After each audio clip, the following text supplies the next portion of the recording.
What's up, everybody? I'm Mischief and thank you for joining me. Today we're going to go over my rain gear, my warm clothing, and my pack clothing for my Appalachian Trail through hike starting at Harper's Ferry April 4th, going north. So yeah, stick around and let's get into it.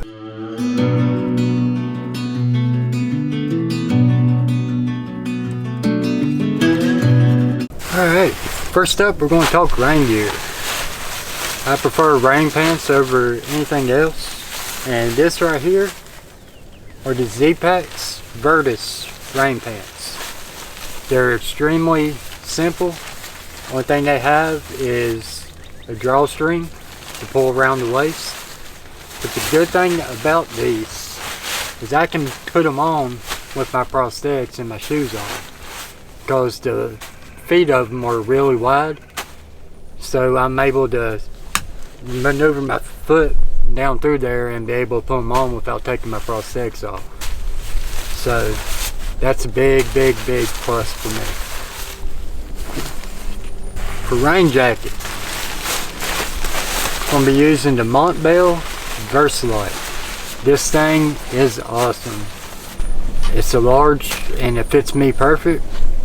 The pockets on it are actually raised up, so if you have the hip belt on, you can actually reach your pockets and be able to get in and out of them. The pit zips, it has pit zips on it, and they work flawlessly when you have it back on. They just go smooth as can be, and it's got an awesome hood on it. I've had this thing for this same coat I used last year. It did start wetting out on me a little bit last year, but I put a new DWR coating on it, the kind you wash in, and then I just redid it again a couple days ago, so this thing should be good to go. I've tested it out in the rain, and it just beads up and runs off like it was supposed to. So yeah, the Montbell Vertice rain jacket. For clothing that I'm going to be wearing, start out, I have my oboes. I don't know the actual name of them, but they're oboe shoes with my prosthetics.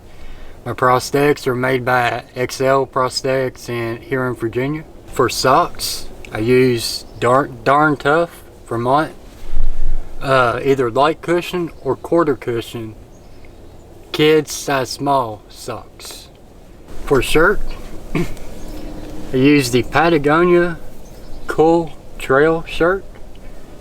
This thing is awesome. It's synthetic, but it's got the feel of cotton, and this thing dries super quick. It can be soaking wet and be in the sun 15-20 minutes, it'll be completely dry.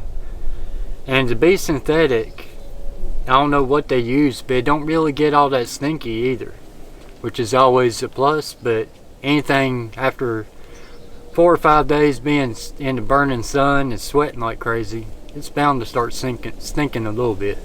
I prefer to hike in shorts, but it just draws way too much attention because of this. Everybody just always stopping and that's what's saying, why you got like shin guards on for? Why you got this? What? Always asking questions, and I don't mind answering my story or telling my story of why I'm an amputee.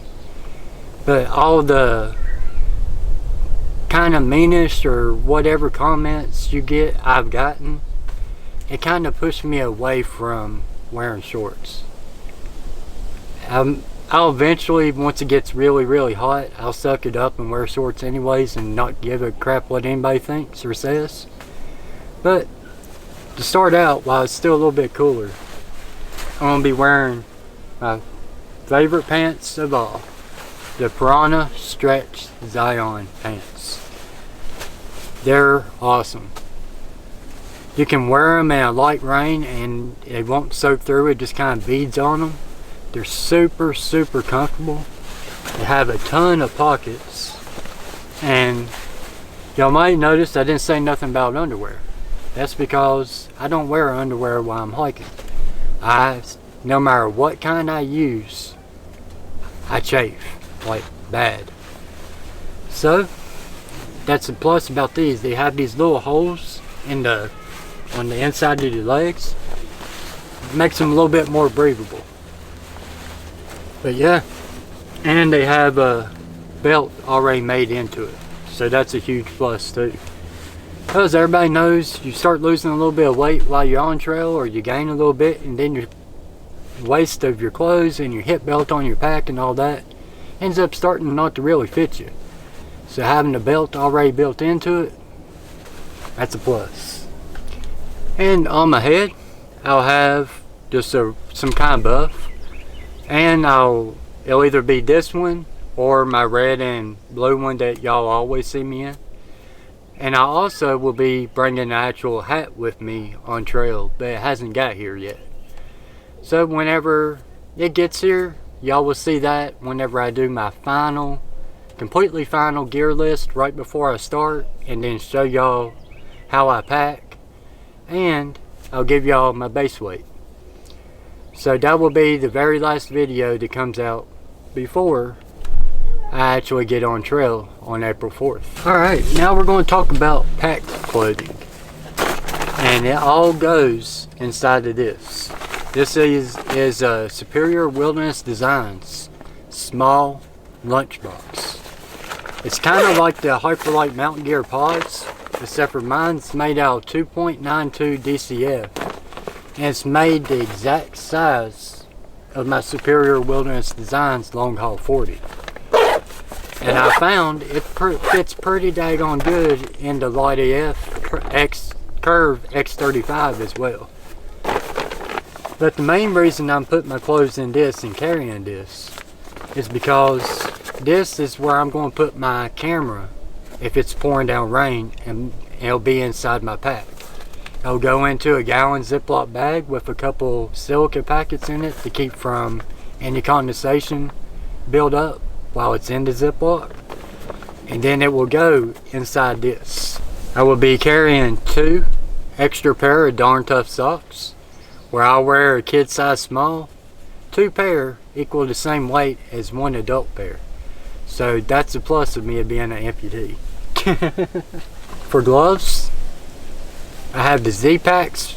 Well, Z-Packs don't make them, but they sell them. It's their Possum down gloves. These things are awesome. They're super warm for their weight. They can get soaking wet and they'll still keep your hands warm. They're not made out of the possum that we know. It's like some other possum type thing in like South America or somewhere or another. But their hairs are hollow, so it kind of works like down in a way. But these things are extremely warm, and I can have these on and my hands will be completely warm down into the 20s. And for something that weighs as little as these do and as thin as they are, that's pretty awesome. For a beanie, I have the Z-Packs fleece beanie. Love this thing. It's just a simple lightweight fleece that's got their tag on it, but it is super warm, and it's extremely lightweight, and it keeps my head warm down into the 20s or so without having to put a hood over my head. And I like how it goes down and it covers my ears, so yeah, fits me pretty good. For a fleece, I have the KUIU Peloton 97 T-zip hoodie. This thing is awesome. It weighs just a little over 5 ounces. It's super soft and plush. It's so thin you can hold it up to the light and you can see through it, but somehow or another I can wear this thing and be completely comfortable hiking in 30 degrees. It works best if you have it using it as a base layer and then put your hiking shirt over top of it. You can actually get a little bit more warmth out of it and be able to hike into the, I would say, mid to high 20s. But it's a really awesome piece. And my last bit of clothing, my puffy. I'm not carrying any extra clothes or anything except for my socks. This is my puffy, the Lighting Equipment Torrid Apex. Love, love, love this thing. This is actually my second one. Last year I used the exact same puffy, the Lighting Equipment Torrid Apex.